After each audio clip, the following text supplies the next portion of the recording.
Season of the Hunt, or Season 12 of Destiny 2, is the seasonal content that was released alongside Beyond Light this fall. But besides releasing at the same time as Beyond Light, Season of the Hunt has basically nothing to do with the expansion, and isn't even included with the purchase of Beyond Light. So, how does Season of the Hunt hold up on its own? Well, I know this may not be the popular opinion, but I think Season of the Hunt is the best season we have gotten, besides Season of Opulence. So why is that? Basically, it is because Bungie has finally recognized that grinding seasonal content non-stop is not fun and bores players out very quickly. Think about every past season. Basically, all of their gameplay loops encourage players to only play seasonal content and grind it out without ever touching any other part of the game. The gameplay loop bored players out very quickly and created lots of Destiny fatigue. So how did Season of the Hunt fix this? They incorporated the core modes into the gameplay loop, and did not put a limit on how much you could participate in seasonal content. And it did this while allowing us to target specific loot, like with the Menagerie, but not to go overboard like with the Umbral Engrams from last season. This helps players feel like their rewards are well earned and helps avoid a sense of receiving too much useless gear that gets instantly dismantled, like what happened with Umbral Engrams in Season of Arrivals. So let's talk through what the gameplay loop is this season. So basically, you play any of the core activities to charge up your lore. You can pre-charge up to 3 charges.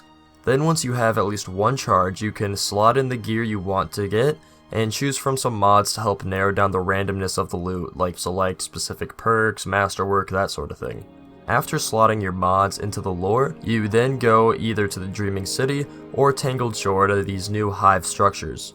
Once you're at these structures, you then summon a boss through using your lure, and once the boss is almost dead, he flees. You then track or hunt this boss across the map by following a green trail. After you track down the boss, you finish off his last little bit of health, and then a second boss spawns for you to kill. Once you kill the second boss, he drops the loot, drops some resources, your usual seasonal activity stuff.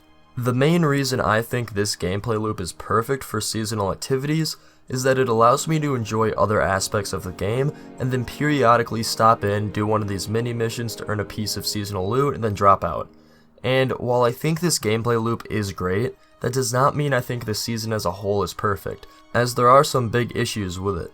First of all, the hunts are way too easy.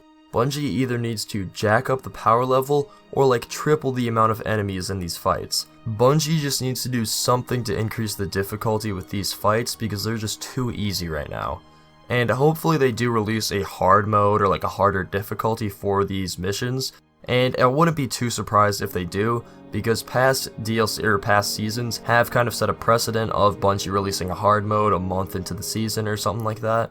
So again, it's not guaranteed, but there is a possibility of that happening. So just keep your eyes out for Bungie mentioning anything like that, because it's currently not on the roadmap, so do not get your hopes up for it. But besides the difficulty of the seasonal activity, the other major problem with this season is the amount of loot. This season has some good offerings for loot, such as the new breech-loaded grenade launcher or the new SMG, but there are still only 5 weapons, and one of them is a scout rifle and another is a linear fusion rifle, so those already aren't going to be too highly sought after, and I think that's going to be a big reason people lose interest with this season, because it's got a lot of the good groundwork set up. It's just there's not a lot of incentive to keep people coming back once they get the roles they want. I think if we just could have gotten another 5 weapons, bringing the total to 10, that this would be much better and a more complete offering. For instance, I wish we got a hand cannon, a shotgun, an auto rifle, a sidearm, and a regular fusion rifle this season. These additions to the weapon pool would have made it feel more complete overall, and is what I think seasons should strive for in the future. But I should note that there is a possibility that new loot will be added to the loot pool later on in the season.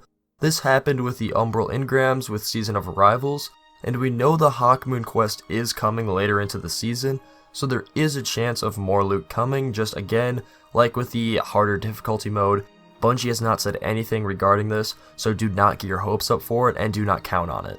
But all in all, I would say that if you're a fan of seasonal content, or you want some new stuff this fall for Destiny but don't want to buy the expansion, then I think Season of the Hunt is a good purchase for you.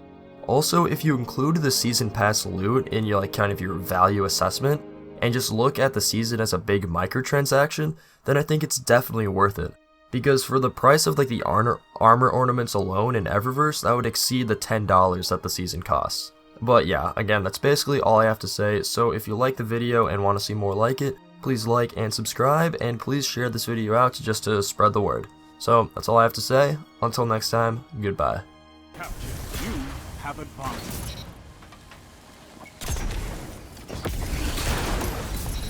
3 minutes. Hold strong, and this battle...